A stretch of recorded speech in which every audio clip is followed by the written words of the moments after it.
Pemirsa, seorang pria di Goa, Sulawesi Selatan jadi korban amuk massa setelah dianggap sebagai anggota geng motor. Ya, penganiayaan brutal itu diduga salah sasaran dan meninggalkan luka lebam di sekujur tubuh korban.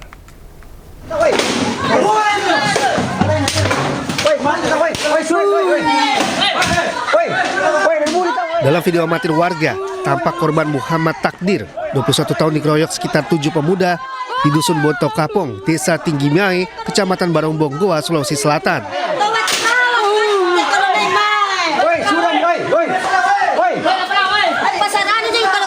Penganiayaan diduga salah sasaran karena korban dianggap geng motor.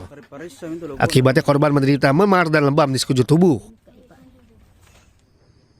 Polisi yang datang ke lokasi berhasil menangkap satu terduga pelaku dan menyita potongan kayu yang diduga digunakan untuk menganiaya. Menurut saksi, korban hanya melintas namun tiba-tiba dihadang dan diserang. Pas jalan pulang ke Galesong kita ditahan. Habis ditahan baru dipukul.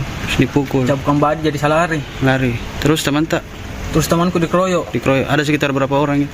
Sekitar 5 orang, 6 orang lah. Kenapa bisa itu ditahan? Kita sebentar lewat cuma klakson saja. Klakson? Ya, dikira mau menyerang katanya.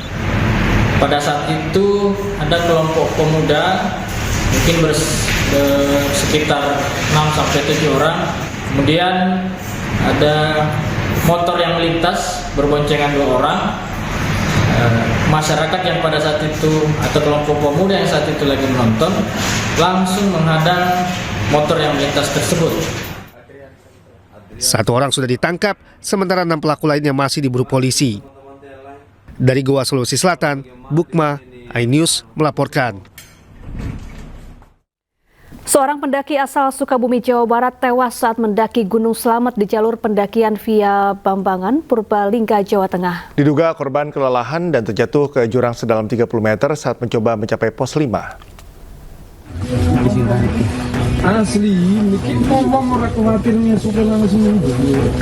Tim SAR gabungan mengevakuasi seorang pendaki yang tewas saat mendaki Gunung Slamet di jalur Bambangan, Purbalingga, Jawa Tengah. Korban terjatuh ke jurang sedalam 30 meter. Korban diketahui bernama Yuswandi, warga Desa Cibadak, Kecamatan Cibadak, Sukabumi, Jawa Barat.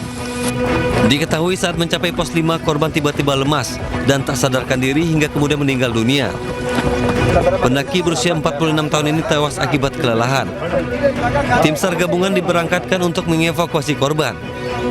Evakuasi berlangsung dramatis lantaran hawa dingin dan medan terjal.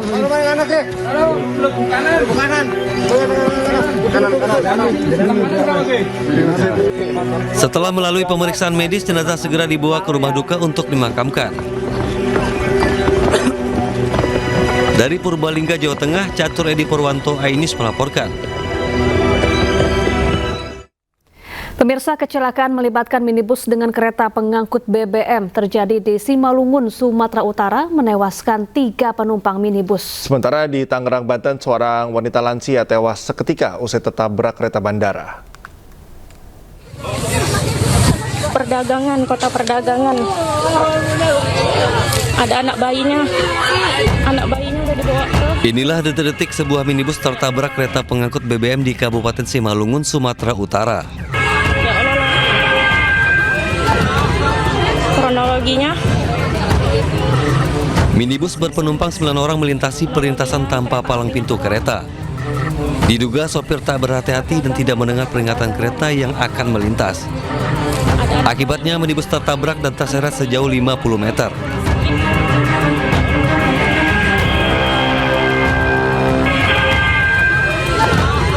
Ada anak bayinya udah dibawa ke rumah sakit. Warga sekitar yang mengetahui peristiwa ini berupaya mengevakuasi korban yang terjepit di dalam mobil. Kronologinya. Akibat peristiwa ini 3 penumpang minibus tewas di lokasi kejadian.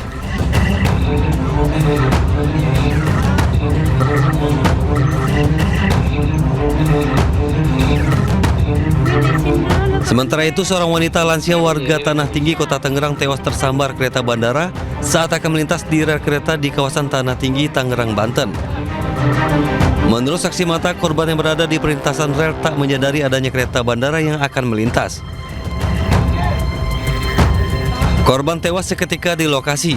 setelah menderita luka berat pada bagian kepala usai terseret sejauh 50 meter. Usai dievakuasi ke RSUD Kabupaten Tangerang, jasad korban kemudian dibawa pihak keluarga untuk segera dimakamkan. Dari Simalungun, Sumatera Utara dan Tangerang, Banten, Dharma Setiawan Hasnugara, iNews melaporkan. Pemirsa, sebuah festival budaya menghadirkan konsep unik yang memadukan warisan tradisi dengan dunia fashion kontemporer digelar di Jakarta. Saat sosok Mbok Jamu yang lekat dengan kehidupan sehari-hari bertransformasi menjadi inspirasi di atas panggung mode.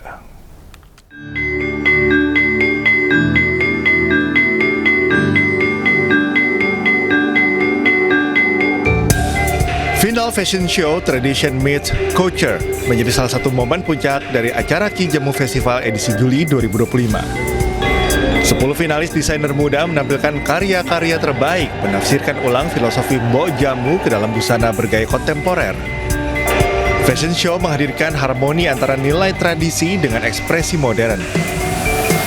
Sosok Mbok Jamu, perempuan yang mewakili kehangatan, kekuatan, dan ketekunan menjadi sumber inspirasi dalam rancangan yang dituangkan melalui siluet berani dan detail yang memukau.